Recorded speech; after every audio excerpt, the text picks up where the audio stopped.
AlphaTauri want Colton Herta in their 2023 F1 car. With Alpine sniffing around Pierre Gasly, Red Bull aren't prepared to let him leave unless they can replace him with an exciting talent. But the 22-year-old has a problem. He's only got 32 points on his super license. You need 40 to be permitted entrance into Formula One. Now, tough luck, Colton. Deal with it. Those are the rules. Well, look, I'm not too sure that's right, personally. And neither are AlphaTauri. They're trying to get concessions at the moment. Special consideration from Helmut Marko. They want him in that seat. Why? Because he's a talent. Maybe it helps shift some AlphaTauri merch in the US. Maybe. I'm sure that's part of it. But no doubt, stateside, Colton Herta is one of the most highly regarded young drivers in Indycar. Now, it's Colton's fourth season in Indycar at this stage. The kid's achieved 11 podiums, 7 of them wins. And in my opinion, he's demonstrated a clear and obvious ability to fight at the sharp end of one of the most competitive motorsport spec series in the world. That's better, isn't it? Yet he's still 8 points shy of where he needs to be. And looking to it, I don't think that's fair. Okay, so does Colton Herta deserve an F1 super license? Well, that's what we are talking about. The word deserve gets chucked around a lot, right? Oh, you deserve this. Oh, well, my driver deserves that. Let's actually dig into the details and try and work out if he does really deserve it. Because from Super GT to NASCAR, from Super Formula to DTM, all top motorsport disciplines dish out FIA endorsed super license points. First introduced back in the 90s. Basically, it came in to stop just rich people jumping into an F1 car and driving it, hurting the legitimacy of the sport, but also endangering themselves potentially and other people. So you've got to say that it's fair, right? You have to win stuff. You have to perform well in endorsed categories to get the opportunity to race in Formula One. And the requirements have changed over time since it was first introduced, but these are the basic requirements for a super license point to be achieved and to get enough to get into F1. So minimum age of 18 at the start of your first F1 competition. Fortunately for Max Verstappen, back in 2015, I can't actually remember if it wasn't a rule in the super license or it just got looked around because he was only 17 when he jumped into that Toro Rosso. So lucky for him. You have to be an existing holder of an international grade A competition license, which, I mean, that's fine. You'd have to be to to compete in IndyCar or Super GT or IMSA or whatever. So that's fine. Holder of a valid driving license. If you're not allowed to drive on the road, you're not allowed to drive on the circuit. FIA theory test on F1 sporting codes and regs. And then competed at least 80% of 2 seasons in the applicable competitions and scored at least 40 points over 3 seasons from those comps. So for Colton Herta, when you're looking at his super license application, they're going to look at 2021, 2020 and 2019. They're not going to look any further than that. It's only in the last 3 years. So you can't live off past success too much anyway. And this is where the problem arises for Colton. Now, let's take a look at the breakdown. This is how F2, IndyCar, F3, Formula E and WEC, specifically the hypercar category of WEC, divvy out super license points. Now, I didn't know too much about how super license points were distributed before I looked into this, and this subject kind of became a big talking point recently. And do these numbers surprise you? Because they definitely surprised me. Look, the sole job of a super license on paper should be to prove a driver's aptitude. Have they shown enough? They've got the competence to have a shot in Formula One, right?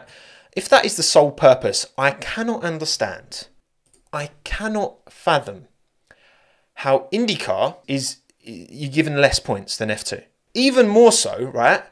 Have a look at how many points you get in IndyCar for finishing P4 and how many points you get in Formula 3 for finishing P4 as well. You get 15 in F3, you only get 10 in IndyCar. To me, that's insane. Look, sport's unpredictable. No system is going to be perfect. I get that. But for me, there's something glaringly at fault here. Now, what I did yesterday was calculate if IndyCar and F2 had the exact same super license point distribution. So yes, they get the same 40 points for winning. But if it was all the same, if IndyCar had F2s, then Colton Herta wouldn't have 32 super license points. Colton Herta wouldn't have 42. He wouldn't have 52. He wouldn't even have 62. Colton Herta would have 68 super license points if his P3 finish in 2019, his P5 finish in 2020, and his P7 finish in 2021 were rewarded in the same way those positions would be rewarded in FIA Formula 2. That's pretty mad to me, because this is a competition. IndyCar, in my opinion, and I'm going to talk about that, why I believe this now, has more merit, is tougher, and should be rewarded more than success in Formula 2. Not to mention, right, on top of all of that, but Colton's not just done it in Indy. No. This man can drive sports cars as well. He won the 24 Hours of Daytona twice. Yes, it is a team event like Le Mans. I get that. But he still won it twice. In 2019 in that lovely, massive, big chungus BMW. And in 2022 in LMP2 as well. Compared to your typical 22-year-old in Formula 2, Colton has more diversity of racing experience. I don't think that can be debated. And look, yesterday we saw a certain Mr. Callum Ilott jump in on this debate. The 23-year-old British Ferrari Academy driver, who I think is still part of the Ferrari Academy technically, but he's kind of on a holiday. He finished third in GP3 in 2018, second in F2 in 2020 to Mick Schumacher, and now he's in his second season at IndyCar with Juncos Hollinger Racing. So Callum's the perfect person to listen to on this subject. He's been there, done that, got the t-shirt, doing it right now. And Callum agrees. Callum seems to believe that IndyCar is the bigger challenge. Like he says, race is almost twice as long, no tyre saving, full attack whole time, physically draining, much more variety of tracks, so adaptability is a key driver.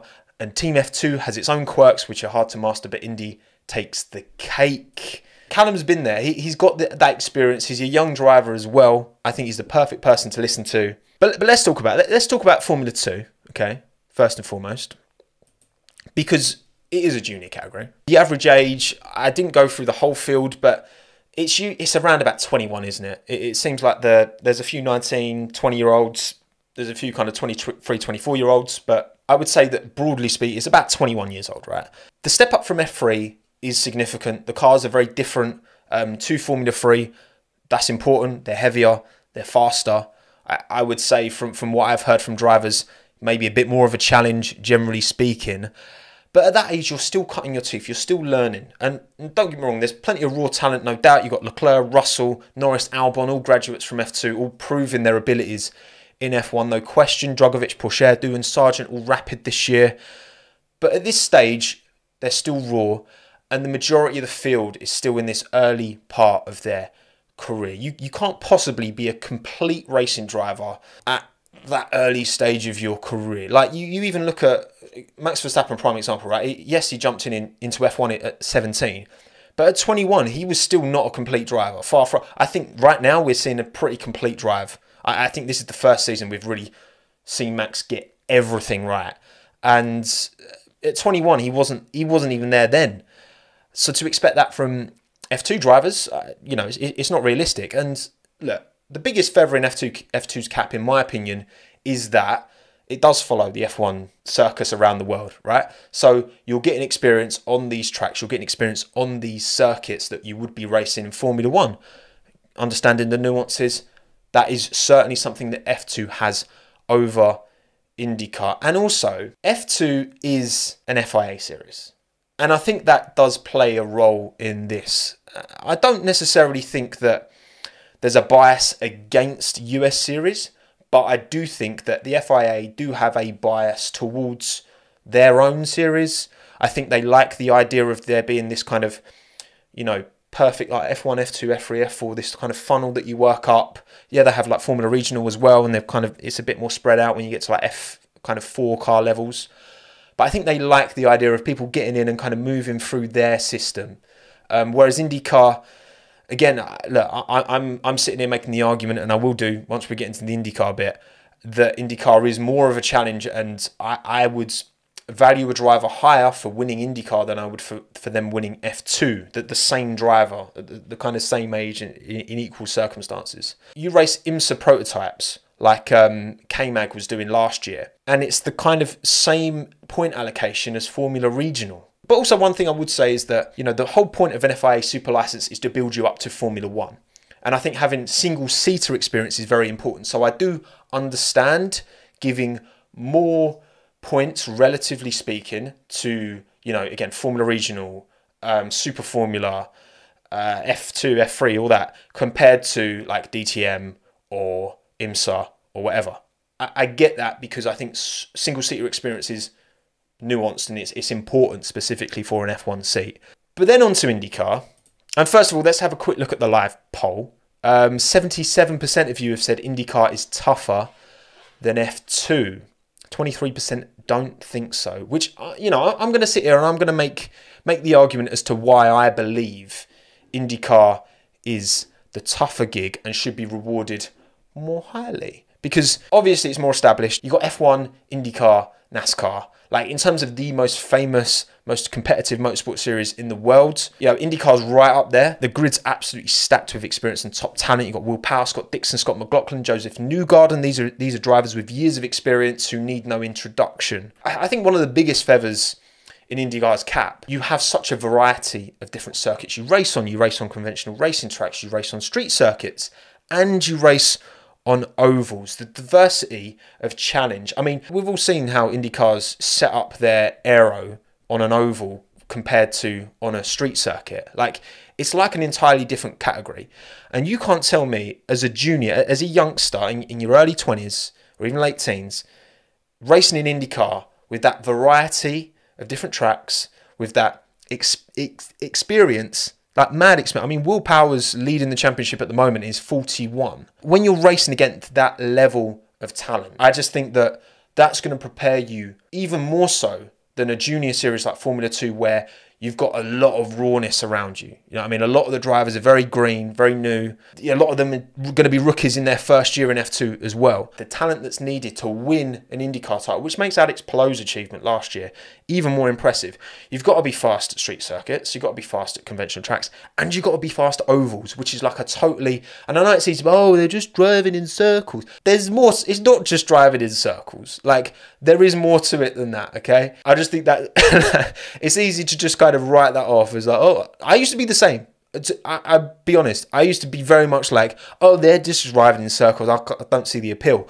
But actually, the more I've kind of educated myself and learned about not just IndyCar, NASCAR, and the nuances and what makes a great oval racer can be very different. Some of the strongest drivers around ovals are much weaker on street circuits, and vice versa. And I think Colton, that's kind of where he's come unstuck a little bit, because he hasn't had the most success at ovals. When you encapsulate everything, when you take everything into account, if you're going to be looking at a driver, right, potentially to take from IndyCar and bring them into F1, ovals are the one discipline you're going to be the least interested in. Like, imagine you've got a driver who's rapid in ovals and then really bad in street and conventional circuits.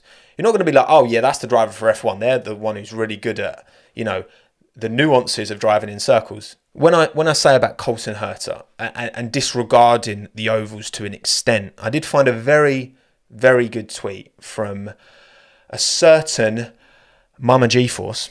If you were to strip away the oval races from IndyCar, Colton would have 66 points. He'd have more than enough. In the same way that if you took the reverse grid sprints away from F2 in 2020, Yuki Tsunoda wins that championship. Now, if my grandmother had wheels, she would have been a bike. There's a lot of what ifs in this video.